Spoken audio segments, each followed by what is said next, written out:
start. Sir, I beg to move that this House deeply expresses its serious concern over the rising incidents of violation of human rights in various parts of the country and urges upon the government to take effective steps to curb the occurrence of such incidents. Sir, I am a member of this House for the last 32 years.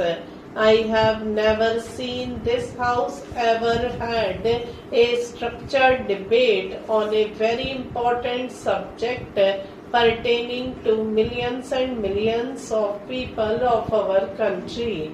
We debated and we raised the issue whenever there was any incident of human rights violation, but there had not been a structured debate on this important subject which is agitating the people of this country. Today I am raising this subject because I found that even after Constitution of National Human Rights Commission in 1993, the number of incidents of violation of human rights has not reduced and it is increasing day by day. I have the figures for the last 3 years where you will find how the number of incidents has increased. In 2006-07, it was around 82,000.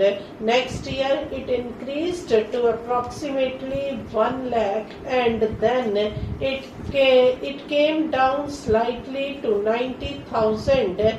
But it is still more than the number of incidents that had taken place in 2006-07.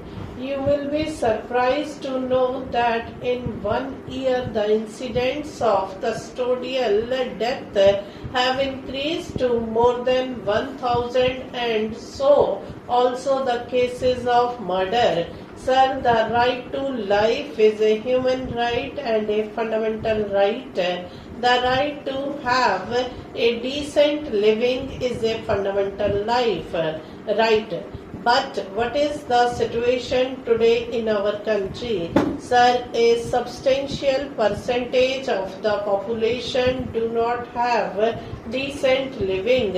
If one-fourth of the population has to go empty stomach daily even after 65 years of independence, will it be treated as decent living?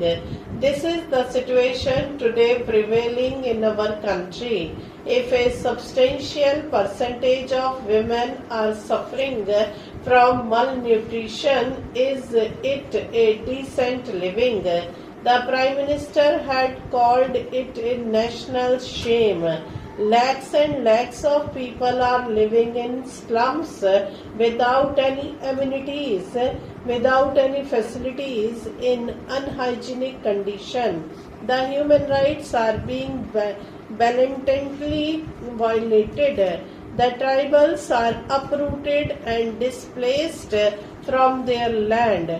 For the big projects, for mining projects, for irrigation projects, the tribals, the scheduled caste, the scheduled tribes and the poor are always at the receiving end.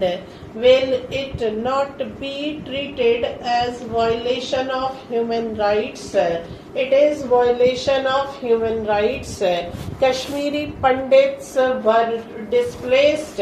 They left their homes, their properties, their houses and are living in Delhi.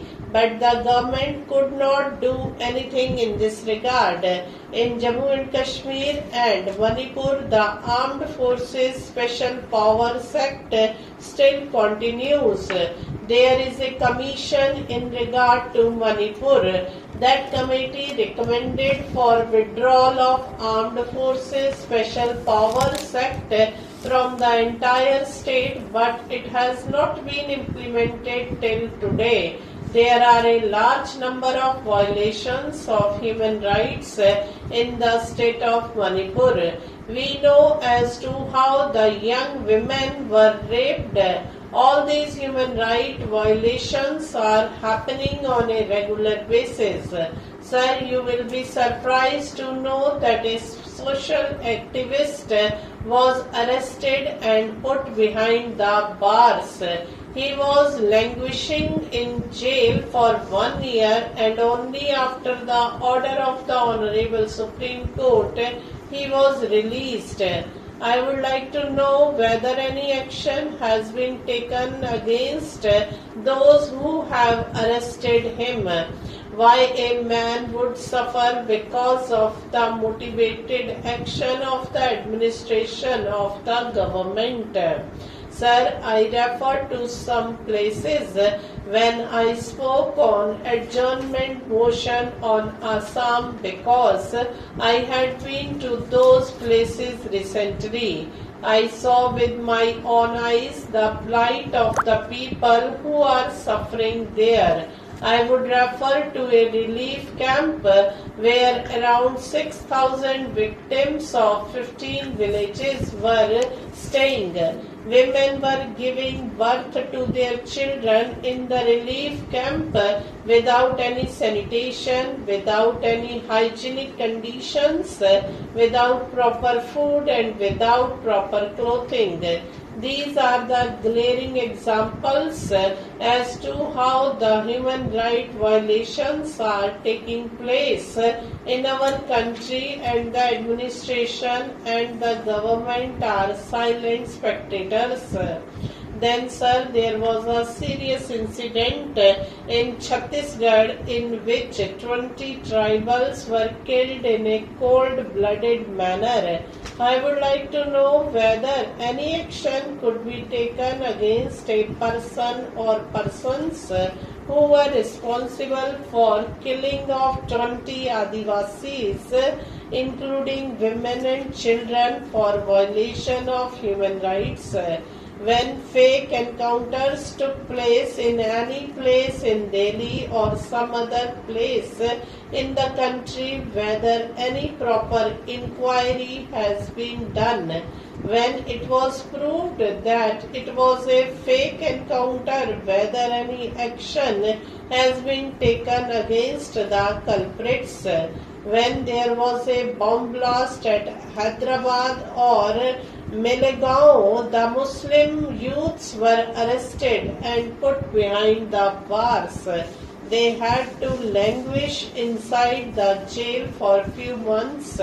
Afterwards, it was proved that it was not the handiwork of Muslim fundamentalists but Hindu fundamentalist forces. Stop.